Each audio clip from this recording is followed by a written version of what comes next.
গতকাল প্রথম সারির জুলাই জঙ্গি ইনকিলাব মঞ্চের হাদিকে দুর্বৃত্তরা গুলি করে ছাদনাতলায় পাঠিয়ে দিয়েছে। ছাদনাতলা আপনারা চেনেন? পশ্চিমবঙ্গের বাঙালিরা নিশ্চয়ই চেনেন ছাদনাতলা কি জিনিস। তবে আমি ছাদনাতলা বলতে বুঝিয়েছি এমন একটা স্থান যেখানে গেলে ফেরার সম্ভাবনা খুব কম থাকে।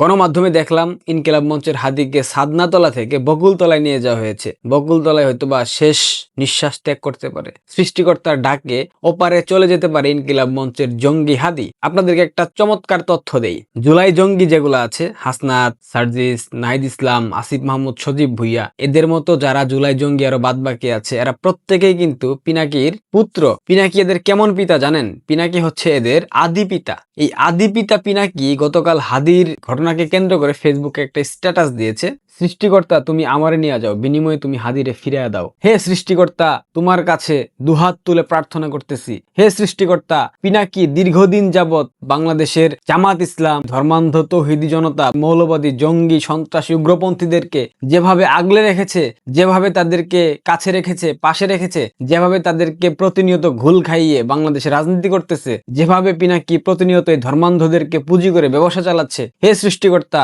এদের প্রত্যেকের মুখের দিকে তাকিয়ে তুমি পিনাকির দোয়াটাকে কবুল করে নাও। হে সৃষ্টিকর্তা, তুমি পিনাকিরে নিয়ে নাও, তুমি হাদিরে ফিরাইয়া দাও। হে সৃষ্টিকর্তা, পিনাকি যদি চলে যায় তবে বাংলাদেশটা শান্তি পাবে। হে সৃষ্টিকর্তা, তুমি পিনাকিরে নিয়ে নাও। সৃষ্টিকর্তা, তুমি হাদিরে দিয়ে দাও। সৃষ্টিকর্তা, প্রয়োজনে ইলিয়াসকেও নিয়ে নাও। সৃষ্টিকর্তা, জুলকার নাইন সায়েরকেও নিয়ে নাও। সৃষ্টিকর্তা, তাসনিম খলিলকে নিয়ে নাও। সৃষ্টিকর্তা, বিনিময়ে ইনকিলাব মঞ্চের হাদিকে ফিরিয়ে দাও। হে মাবুদ, হে মাবুদ, তুমি ফিরিয়ে দাও।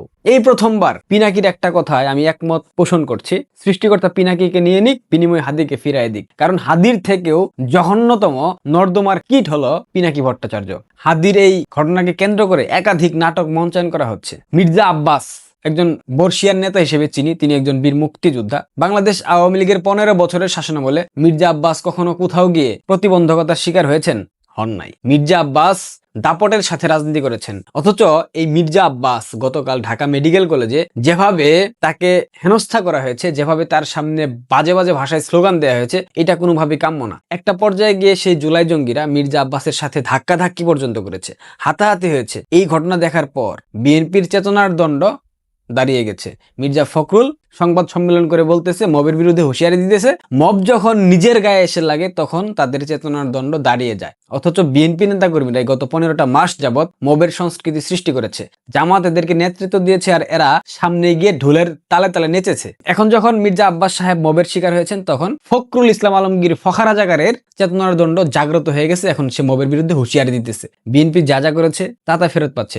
আমি আপনাদেরকে বলতাম না একটা কথা সবসময়, প্রকৃতি কখনো কাউকেই খালি হাতে ফেরায় না। প্রত্যেকটা ঋণ সময় মতো সুদ আসল সমেত শোধ করে, এবং বিএনপির ঋণ শোধ করার সময় অলরেডি চলে এসেছে। খেলা বোঝা যাচ্ছে কি ঘটতেছে? আপনারা কি বুঝতে পারছেন? বিএনপি কি বুঝতে পারছে খেলাটা আসলে কি হচ্ছে? এদিকে বিহারীপুত্র ইলিয়াস ফেসবুকে স্ট্যাটাস দিয়ে জানিয়ে দিয়েছে, চাঁদ আব্বাসকে হাদির মামলার 1 নম্বর আসামি করা হোক। চাঁদ আব্বাস মানে মির্জা আব্বাসকে বোঝানো হয়েছে। ইলেকশন কমিশন কিংবা বাংলাদেশের সংবিধান, হোয়াটএভার যাই বলেন না কেন, স্পষ্ট উল্লেখিত আছে কোনো আসামি নির্বাচন করতে পারবে না। যদি হাদি কোনোভাবে মরে যায়, সেক্ষেত্রে মির্জা আব্বাস সেই মামলার প্রধান আসামি হবেন, এটা এক বাক্যে বলে দেওয়া যায়। যদিও একটা নাটক অলরেডি সরকার করে ফেলেছে। ছাত্রলীগের সহসভাপতি ঢাকা মহানগর উত্তরের এবং আদাবর থানা ছাত্রলীগ ঢাকা মহানগর উত্তরের অন্তর্গত, এটার সাধারণ সম্পাদক এবং সাবেক সভাপতি, সে নাকি হাদিকে গুলি করেছে। অথচ যেই ফয়সাল দাউদ খান হোয়াটএভার কিছু একটা বলা হয়েছে যার নাম, সেই নামে ঢাকা মহানগর উত্তর ছাত্রলীগে কখনো কোনো নেতা ছিল না, এবং আদাবর থানা ছাত্রলীগের সাবেক কোনো সভাপতির নাম ফয়সাল দাউদ খান ছিল না। এই যে নাটক,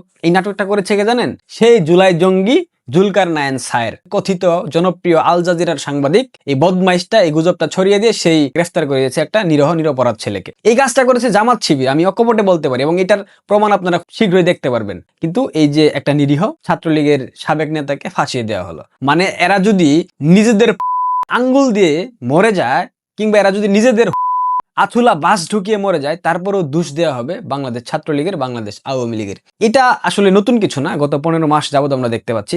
তার মানে এখন হাদি যদি পরপারে চলে যায়, সেক্ষেত্রে আমরা অবশ্যই আনন্দের সাথে বলতেই পারি উচিত শিক্ষা হয়েছে। কারণ যে যেমনটা তাকে ঠিক তেমনটাই দিতে হবে। কুকুরকে তো আপনি কখনো হরিণের মতো করে আপ্যায়ন করতে পারবেন না, কুকুরকে কুকুরের মতো করে আপ্যায়ন করতে হবে। যদি মির্জা আব্বাস ফেসে যায়, হাদির মামলায়, সেক্ষেত্রে মির্জা আব্বাস কিন্তু নির্বাচন করতে পারবেন না। সেক্ষেত্রে কি হবে? সাদেক কায়েম একদম তরতর করে নির্বাচনী বৈতরণী পার হবে। এটাই তো জামাতের মেটিকুলাস পরিকল্পনা। এখন বিএনপি কি এই মেটিকুলাস পরিকল্পনা বুঝতে পেরে তারেক রহমানকে 25 তারিখে বাংলাদেশে আনার জন্য একটা প্রচারণা চালাচ্ছে? বিএনপি কি বুঝতে পারছে না তাদের উপর দিয়ে কি নেমে আসতেছে, ভবিষ্যতে কি হতে পারে? তারেক রহমান 25 ডিসেম্বর তিনি নাকি বাংলাদেশে ফিরবেন। এখন কোন সালের 25 ডিসেম্বর? 2026, 2027 নাকি 2028? কোনটা?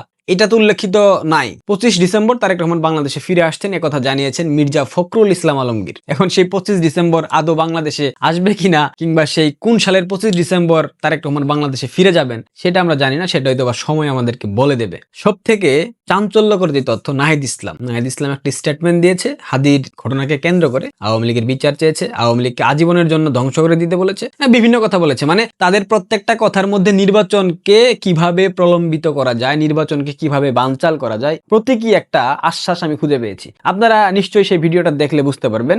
দেখেন ভিডিওটা। এটা আমরা লাস্ট চান্স দিচ্ছি।